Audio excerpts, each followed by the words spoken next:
बिस्मिल्लाहिर्रहमानिर्रहीम अस्सलाम वालेकुम मेडो फैमिली दिस एक राना। उम्मीद करते हैं आप सब खैरियत से होंगे। अल्ताफ़ हुसैन साहब का वीडियो मैसेज हमारे तक पहुंच चुका हुआ है मौजूदा मुल्की सूरत हाल के हवाले से कि जो पिछले 48 घंटों से इस मुल्क के अंदर हो रहा है, यानी कि इमरान खान साहब ने जब लॉन्ग मार्च का ऐलान किया और उसके बाद जब लॉन्ग मार्च निकल गया और जो मुल्क में अफरा तफरी और बेचैनी पैदा हुई, उस हवाले से उन्होंने अपने जज्बात का इजहार किया।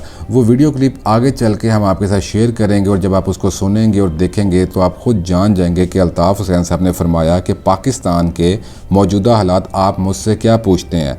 45 सालों से मैं अपनी फ़िक्री नशिस्तों में, मैं अपनी तकारीर में, मैं अपनी ट्वीट्स में और फेसबुक पर और यूट्यूब पर इसको पढ़ लें। पूरा 45 साल जदोजहद का रिकॉर्ड निकाल कर देख लें। आज जो हो रहा है वो सब मैं बता चुका हूँ, मेरे लिए कोई नई बात नहीं है। मैं तो कहूँगा कि मौजूदा सूरत हाल पर मुझे गालिब मरहूम का एक शेर याद आ रहा है। काइंडली वीडियो मुलाहिज़ा फरमाएं। पाकिस्तान के मौजूदा हालात आप क्या पूछते हैं। 45 सालों से मैं अपनी फ़िक्री नशिस्तों में, मैं अपनी तकारीर में, मैं अपने ट्वीट्स में और जो फेसबुक और यूट्यूब पर उसको पढ़ लीजिए। पूरा 45 साल जद्दोजहद का रिकॉर्ड निकाल के देखिए। आज जो हो रहा है वो सब मैं बता चुका हूँ। मेरे लिए कोई नई बात नहीं है। मैं तो कहूँगा कि मौजूदा सूरत हाल पर मुझे गालिब मरहूम का एक शेर याद आ रहा है और वो ये कि बाज़ी चैत फौल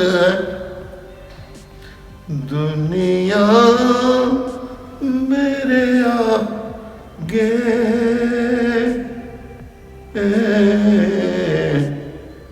बाज़ी चैत फौल दुनिया मेरे आगे बाज़ी चैत फाल दुनिया मेरे आगे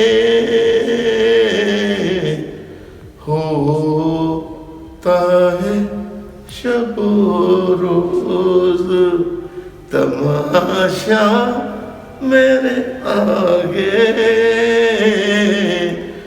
बाज़ी चैत फाल।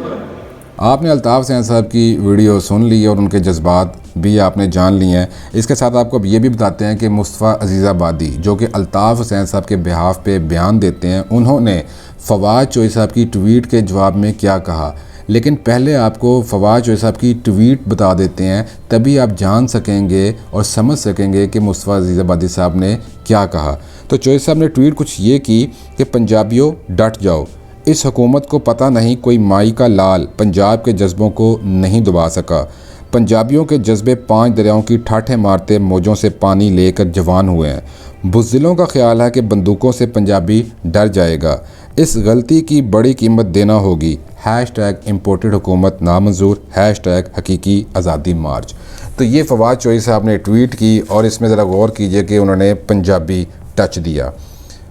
इसके जवाब में मुस्तफ़ा अज़ीज़ाबादी साहब फरमाते हैं, क्रैकडाउन तो पाकिस्तान तहरीक इंसाफ के ख़िलाफ़ शुरू हुआ है और आप पंजाबियों को पुकार रहे हैं। यानी आप ये कह रहे हैं कि PTI दरअसल पंजाबियों की पार्टी है, लिहाजा मुहाजिर और दीगर कौमें किसी गलत फहमी में ना रहें। वैसे ये पंजाबी क्या होता है भाई, पाकिस्तानी बनो, लसानियत और तासुब क्यों फैला रहे हो। मुस्तफ़ा अज़ीज़ाबादी साहब ने ये क्यों कहा है, उसकी रीज़न यह है कि एक टाइम पे अल्ताफ़ हुसैन साहब के हवाले से, पीपल्स पार्टी के हवाले से ये कहा जाता था, मंसूब किया जाता था, जाग सिंधी जाग, ये नारे लगे थे और उसी टाइम पे जाग पंजाबी जाग के भी नारे लगे थे। और ये बात बिल्कुल ठीक मुस्तफ़ा अज़ीज़ाबादी साहब कह रहे हैं कि इससे तासुब और लसानियत पैदा होती है कि जब आप इलाकाई डिवीज़न क्रिएट कर देते हैं कि तू पंजाबी, तू सिंधी, तू सरहदी, तू बलोची, मैं फ़लाना, मैं टमकाना, तो इससे एक डिवीज़न क्रिएट होती है और आहिस्ता आहिस्ता आप नफ़रत की तरफ चले जाते हैं। तो फवाद चौधरी साहब को भी ध्यान करना चाहिए था कि वो जो ये ट्वीट कर रहे हैं कि पंजाबियों डट जाओ, और उन्होंने ये क्यों किया, पंजाबियों को टारगेट क्यों किया। बेसिकली इसके पीछे लॉजिक ये है जी कि इमरान खान साहब ने जब लॉन्ग मार्च का ऐलान किया तो उन्होंने पंजाब से बहुत ज़्यादा एक्सपेक्टेशन लगाई हुई थी कि बहुत ज़्यादा नंबर निकलेगा, इसलिए वो उनका जज्बा उभार रहे थे, उनको मोबलाइज़ कर रहे थे। तो उन्होंने ये ट्वीट की कि पंजाबियों डट जाओ, और उसका जवाब मुस्तफ़ा अज़ीज़ आबादी साहब ने बिल्कुल ठीक है कि आप पाकिस्तान की बात करें और हम सब के लिए पाकिस्तान सबसे पहले होना चाहिए। इसके साथ मुस्तफ़ा अज़ीज़ आबादी साहब ने मज़ीद क्या कहा वो भी आपको बता देते हैं। तो ये कहते हैं कि लाहौर के इलाके मॉडल टाउन में PTI के ख़िलाफ़ क्रैकडाउन के सिलसिले में एक कारकुन के घर पर छापे के दौरान घर की छत से पुलिस पर फायरिंग हुई और एक पुलिस कांस्टेबल को शहीद कर दिया गया। इस पे हम पहले वीडियो बना चुके हुए हैं और हम कंडेम कर चुके हुए हैं कि ये बहुत गलत हुआ है, पुलिस वाला जो शहीद हुआ है हमारा भाई, ये बड़ी ज़्यादती हुई है। और वो भी हमने एक्सप्लेन कर दिया था कि अगर लेट नाइट आपने नागुज़ीर हो गया था किसी के घर जाना तो आप लेडी पुलिस वालों को भी साथ लेके जाएं और सर्च वारंट को भी साथ लेकर जाएं। और इसके साथ मज़ीद मुस्तफ़ा अज़ीज़ आबादी साहब फरमाते हैं कि अब इस वाक़े पर PTI की क़यादत और उसके कारकुनों के ख़िलाफ़ दहशतगर्दी के मुकदमात दर्ज होंगे, क्वेश्चन मार्क, सवालिया निशान। और वो ये क्यों कह रहे हैं, और वो ये कहेंगे क्योंकि MQM के बारे में दहशतगर्दी के मुकदमा दर्ज हुए हैं, और जब उनसे असला मिला और प्रूवन जब चीज़ें सामने आईं तो उनको आइसोलेट कर दिया गया, उस जमात पे पाबंदी लगा दी गई, अल्ताफ़ हुसैन साहब पे पाबंदी लगा दी गई। अब वो ये क्वेश्चन कर रहे हैं कि जी ये साबित हो गया हुआ है कि PTI के एक कारकुन के घर पे जब पुलिस गई तो उस पे फायरिंग हुई और एक पुलिस वाला शहीद हो गया, तो इस हवाले से खामोशी क्यों? क्या अब दहशतगर्दी के पर्चे नहीं कटने चाहिए? अच्छा जी, अब आपको मज़ीद ये बताते हैं कि अल्ताफ़ हुसैन साहब ने कुछ और भी कहा है। वो ये फरमाते हैं इमरान खान साहब को मुखातिब करते हुए कि इमरान खान नियाज़ी, अफसोस सद अफसोस, ख़वातीन, मासूम बच्चे और अवाम आंसू गैस और लाठियों से ज़ख्मी होते रहे और तुम ये यकीन दिलाते रहे कि जब तक इलेक्शन का ऐलान नहीं होगा मैं वापस नहीं जाऊँगा, लेकिन तुमने डी चौक पहुँच कर मुख्तसर ख़िताब किया और वापस रवाना हो गए और धरना भी ना दिया। इसे धोखा कहें या खुफिया डील? अब ये सवाल तो करेंगे क्योंकि पूरा पाकिस्तान ये सवाल कर रहा है खान साहब से कि खान साहब जिन्होंने इतनी हाइप क्रिएट की और मोबलाइज़ किया तमाम पाकिस्तानियों को, फेसबुक हो, यूट्यूब हो, ट्विटर हो, इंस्टाग्राम हो, हर प्लेटफॉर्म पे उन्होंने बैठ के इस मार्च की अहमियत को उजागर किया, इस पे रोशनी डालते रहे और बताते रहे हम सबको कि जी ये मार्च क्यों इम्पोर्टेंट है। इस मार्च का नाम उन्होंने हकीकी आज़ादी मार्च रख दिया। सारे पाकिस्तानियों के अंदर एक जज्बा पैदा हो गया और वो पहुंच गए इस्लामाबाद की तरफ। रुकावटें थीं बीच में, रियासत का क्लेम ये था कि उनके पास इनसाइट्स थी, उनके पास इंटेलिजेंस रिपोर्ट्स थी कि जी आगे से तशद्दुद किया जाएगा, हमला किया जाएगा, उनके पास असला है, उनके पास आंसू गैस के शेल्स हैं और इसलिए उन्होंने कंटेनर्स रखे, कंक्रीट के ब्लॉक रखे, रास्ते बंद किए गए, खारदार तारें बिछाई गई, मिट्टी के पहाड़ खड़े किए गए। और जब सुप्रीम कोर्ट की तरफ से फ़ैसला आ गया कि जी आप रुकावटें हटा दें और इनको जाने दें और ये डी चौक नहीं जाएंगे, ये एक ग्राउंड में जाएंगे, वहाँ पे जलसा करेंगे और उसके बाद ये लोग अपने अपने घरों को चले जाएंगे। लेकिन बात ये है कि खान साहब वहाँ पे एक तो बहुत लेट पहुँचे, हेलीकॉप्टर पे पहुँचे, और ये बड़ी तकलीफ़ वाली बात है कि जो लीडर होता है वो सबसे आगे होता है, वो फ्रंट लाइन पे होता है, लेकिन खान साहब पहुँचे हेलीकॉप्टर पे, वो भी KPK के हेलीकॉप्टर पे, और उसके बाद वो कंटेनर पे सवार होके, अब कंटेनर के अंदर AC भी होता है, वॉशरूम भी होता है, आप वहाँ पे खाने भी आपके तगड़े होते हैं।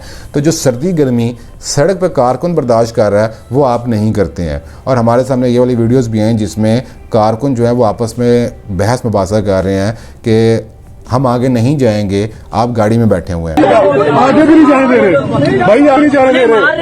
ठीक है, एक एक कारकुन अटेंड है, ये क्या बात कर रहे हैं आप? ऐसे तो नहीं होता। आप गाड़ियों में बैठे वहाँ पर लगाम दी जा रही है। शाबाश शाबाश, आप लेकिन लीड करें, लीड करें।